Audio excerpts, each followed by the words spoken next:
Rogers here. I'm going to be talking about why we need to engage the new generation of workers that are coming into our industry. It's a bit of a controversial topic. Don't want to step on anyone's beliefs or feelings, but here we go. So there's a common vision for the industry that's starting to emerge, a vision with more renewables, more customer engagement, more information. Realizing this type of vision requires transformation. But change in our industry is hard. We've got a near-term focus on rates, we've got risk-averse attitudes, we've got patchwork regulatory system and different attitudes across the US. And to make matters worse, there's almost no incentive for utilities to evolve. Currently, utilities invest less in R&D than any other industry in the US. You almost get the feeling that a crisis is needed to make this change happen. A lot of people believe climate change is that crisis, but there's not a sense of crisis that I can see in the industry right now. So are we doomed to this path of slow, gradual change to reach our destination? Dun, dun, dun, dun, dun, dun, dun. There's a new hope, a new generation of workers coming in who want to save the world, they want to save the universe, and they've been told every day of their lives that they can, and they will.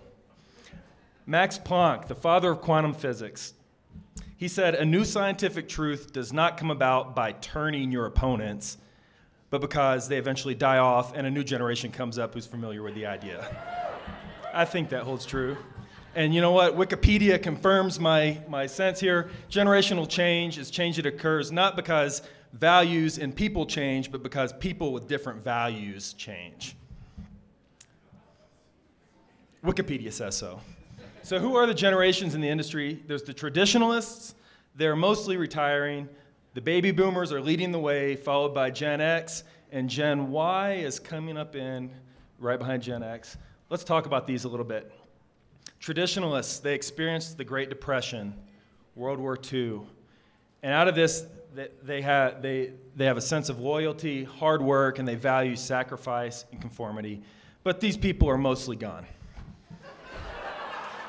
The baby boomers, man on the moon, civil rights. There's a sense of optimism in the air here, and a more of a focus on individualism. This is our leadership today.